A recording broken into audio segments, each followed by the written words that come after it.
في امهات بتبقى لسه كاشفه في العياده بالليل، وبعد ساعه زمن تروح او بكره الصبح تلاقيها بعتلك: الحق يا دكتور، الولد لسه ما بيخفش، الولد لسه سخن، الولد لسه تعبان، بديله الخفض الحراره بتنزل وبترجع تاني، لا انا هروح اكشف عند دكتور تاني، انت العلاج بتاعك مش كويس.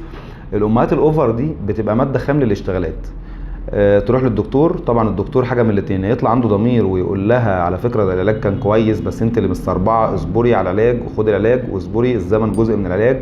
او الدكتور يقول لك: بص بقى، انا لو كتبت لها علاج عادي مش هتقتنع بيا، فيروح كاتب لك بقى 5 حقن مضاد حيوي ومش عارف ايه، ويكلفك 500 600 جنيه ادويه ملهاش داعي عشان خاطر تقتنع انه عمل حاجه جامده، وبرضه هتفضلي تاخدي الادويه اللي هو كاتبها وتصبري وهيخف في الوقت المناسب.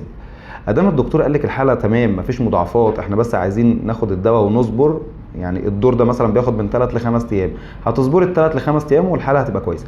فما تبقيش اوفر علشان خاطر ده هيضرك وهيضر ابنك عشان خاطر انت موسوسه.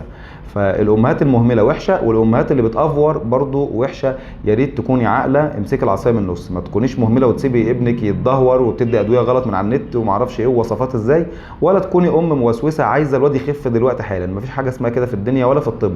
الزمن جزء من العلاج. ربنا يحفظ ولادكم.